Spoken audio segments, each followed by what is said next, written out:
Yo, it's Zero, and I have a brand new Naruto series. What if Naruto had black Airforce energy? This is a what if where Naruto is going to be a menace throughout the story.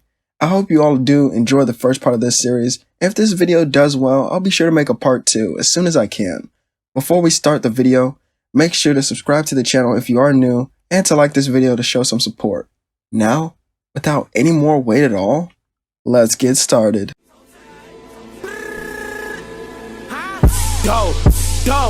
Go, let's get it. I'm a trapping fanatic, that shit automatic, so I cannot turn it on or off. Bitches all on my dick, then she hop on my dick, I'm like, why you keep hopping on and off? Yo, bitch all on my dick, she be doing the most, I tell her, little bitch, she so extra. And my gun up on me, but not run up on me, niggas, they wanna fight, they some restless. The story starts in the early years of Naruto. The boy was the same, but something seemed to be a little different about him. In this story, no one liked Naruto at all, completely disregarding him. Not even the Hokage, Iruka, or the ramen guy here. This Naruto was all alone with no friends at all, which caused his personality to have a split. One day, Naruto looked into the mirror as he saw another version of himself. This version had red eyes and began talking to Naruto. You're alone. No one cares for you. But me? I'll always care for you.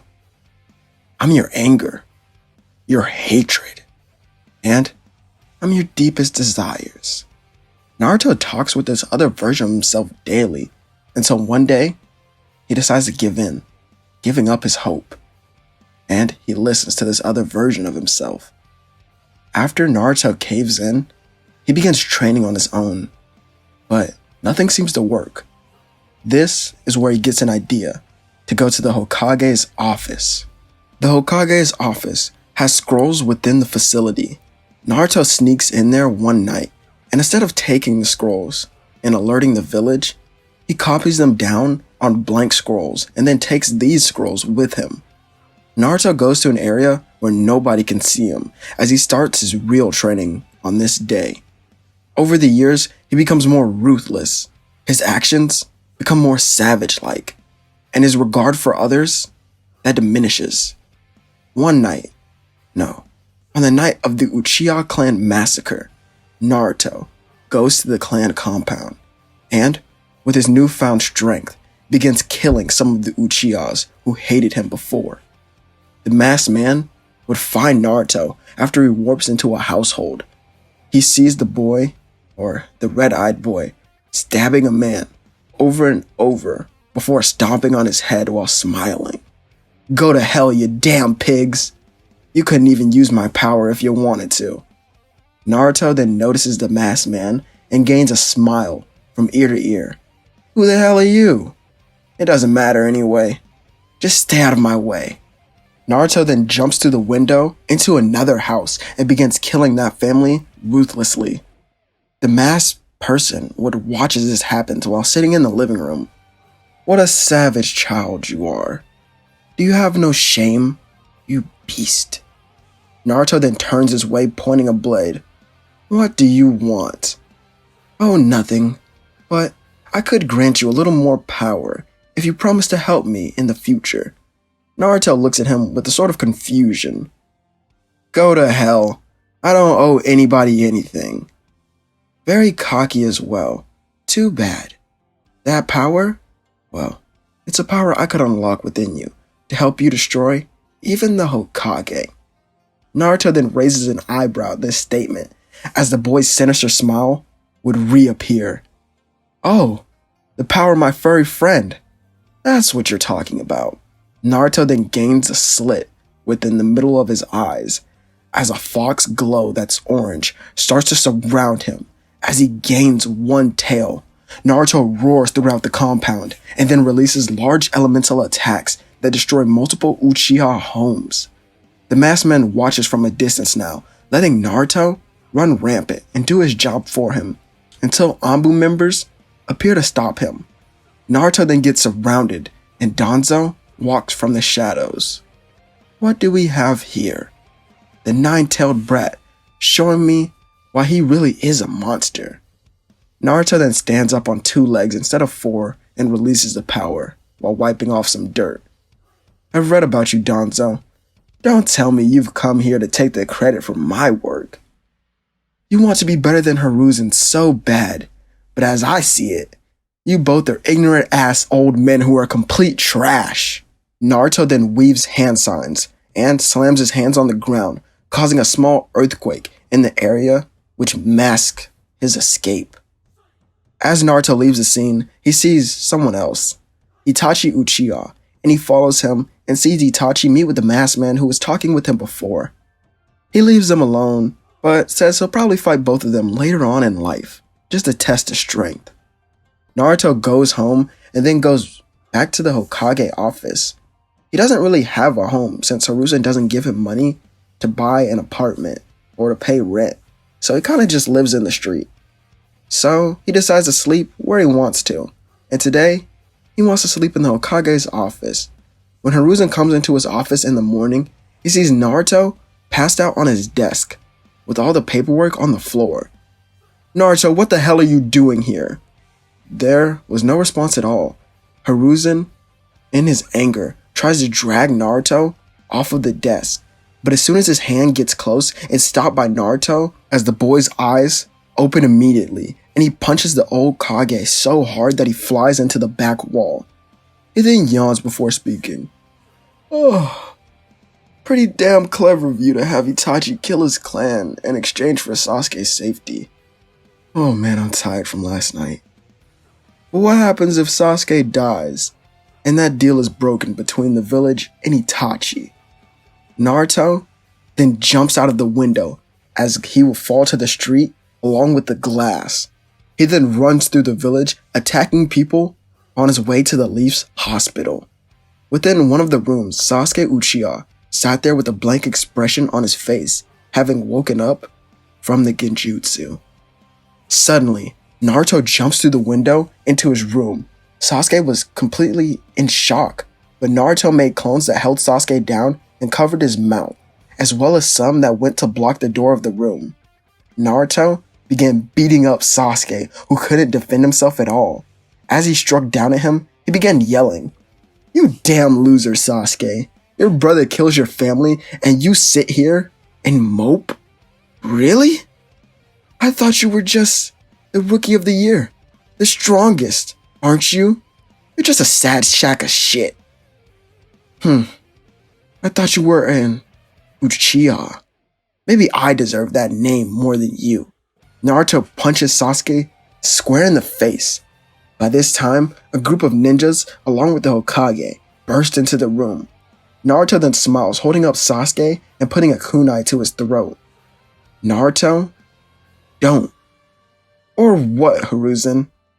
Itachi will come back and he'll kill you? Is that what you're scared of? Well, either way you'll die. So, which way will you choose, Lord Hokage? By Itachi? Or me and the Nine Tails?" The face of Hiruzen is truly something that I can't describe, as every emotion was present. Naruto starts to laugh while dropping Sasuke to the floor, who can't even move. Naruto then holds up a kunai, and before the ninja can attack him, he throws it out of the broken window onto the roof. Well, it flies over the roof of another building. As one of the ninjas try to stab Naruto, he teleports away and grabs the kunai out of the air. Hiruzen's jaw would drop. No, he couldn't have mastered the flying Raijin. He's only but a child. Naruto then waves to them while running deeper into the village, jumping down off of the roof to where they can't follow him in the streets of Konoha. Naruto then bursts into a restaurant through the roof, and he takes a bunch of food, teleporting to the Hokage stone faces as he would sit there to eat. "This village is pretty fun to mess with," he says while eating. "I wonder what else I can do. Hey Kurama, are you awake yet? Leave me alone, you damn brat. Go terrorize someone else and stop asking for power." Naruto sighs and jumps off the stone faces after he finishes eating. He then throws a kunai and teleports somewhere else. He ends up in the Hyuga clan compound, but no one knows he's there as he sits on top of a roof. This is where he watches as Neji then drops something as he gets punished. But Naruto decides to intervene. He jumps down and stands in front of him. And Naruto removes Neji's seal, stopping his pain. Those who were in the room were shocked by this. Hiyashi himself, the Hyuga clan head, was angered and he would try to hit Naruto, but he dodges and uses a stolen blade that he has to cut open his chest. Hiyashi falls to the ground on his back as multiple medics from the clan began tending to his injuries. Neji then looks at Naruto, wondering if he came to save him, but Naruto's expression would change. "Stop being so damn weak." He then kicks Neji into a tree and walks out of the compound while fighting some of the members who did attack him. That night, the elders and the Hokage would have a meeting about the son of the late 4th Hokage, Naruto Uzumaki. The final decision is made to have Jiraiya take the boy away from this village as he's causing too much damage. Years go by, and Naruto is now in the academy, where he gets suspended every other day and every other week, so he just decides to stop going. And a year before he's set to graduate, a white-haired man would approach him. "Hey kid, I'm taking you away from this village." Jiraiya jumps back, causing the blade that Naruto swung to miss. "Who the hell told you that you could make me leave this hellhole that I stay in?" "The Hokage did, Naruto. So you're telling me that you let that old crusty-ass geezer tell you what to do? If it was me personally, I wouldn't let him order me around like that. It's just me though." Jiraiya looked at the boy and wondered if he was truly the son of Minato. Naruto then weaves hand signs and speaks. "Wind style, twin tornadoes." 2 tornadoes form and send Jiraiya flying through the village as he was caught off guard by this fast jutsu and didn't believe Naruto actually knew how to use a wind chakra nature. That night, Naruto decides that he'll just leave the village before Jiraiya figures out a way to capture him and basically take him away. He gathers his things and decides that he can't leave without saying goodbye to his home. Tonight was a full moon, and what better way to leave than to go out with a bang, he thought. Naruto summons the Nine Tails and lets it rage out, destroying parts of the village. The ninja try to stop the beast, but they aren't able to. Jiraiya even summons toads, but they can't even hold a candle to the Nine Tails. Now, Naruto gets bored, and he just teleports away with Kurama. This attack left the east side of the village in shambles, and also causes Hiruzen, well, with the manipulation of Danzo, to just put Naruto in the bingo book as a rogue ninja. Naruto travels day and night until he eventually finds what he was looking for.